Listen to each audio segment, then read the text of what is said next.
전 전시는 경험이라고 생각하거든요. 그런데 이게 경험이라는 것이 바디라는 형태와 시각이 함께 시간이랑 존재할 때 이루어지는 것을 경험하는 것 자체를 전시라고 하는데 이렇게 VR이라는 버추얼 리얼리티 같은 경우는 실제로 존재하지 않는 것에 숫자들을 보는 형상이라고 저는 생각을 해왔었거든요. 그런데 지금 딱 코로나 시기에 맞물려서 이제 새로운 형태로 어떻게 미술을 보여줄 수 있을까라는 고민을 시작하는 경우에서 제가 생각이 바뀔 수 있는 계기가 됐던 것 같아요.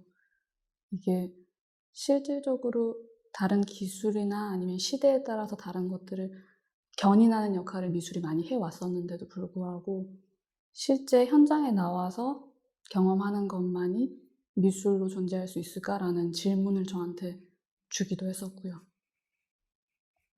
네. 저는 사람과 관련된 작업을 많이 해왔는데요. 사람들이 어떻게 뭉쳐지는지, 시스템이 그들을 어떻게 만들어내는지, 거기에 따른 자본이 어떻게 사람들이 서로가 생성해서 공유하는지에 관한 작업을 많이 해왔었어요. 이번에 전시하게 된 성북구 성북동이라는 작업은 빈부격차에 대한 기본적인 메시지를 담고 있는 작업인데요. 제가 처음에 성북구에 갔을 때에 매체로만 정보를 받아들였던 그 성북구에 대한 이미지와 실제 가서 만났었던 존재하는 실제 그 성북동을 꾸려내고 있는 사람들의 이야기는 굉장히 판이하게 다르다는 생각을 했었어요. 그래서 그분들이 그 대저택에 사는 한 번도 만나지 못했지만 동사무소를 같이 쓰는 사람들이 어떻게 살아가고 있을까에 대한 이미지를 7가지 캐릭터로 추려서 시나리오를 같이 썼고요. 그래서 그 만들어내진 시나리오를 통해 실제 성북구 대저택에 계시는 그 캐릭터를 연기하신 연기자분들을 섭외해서 함께 만들어내놓은 성북구 성북동이라는 작업입니다. 제가 사랑하는 한국의 모습들은 전쟁과 시대상이 담아낸 사람들의 기민함이라고 생각을 많이 했었어요.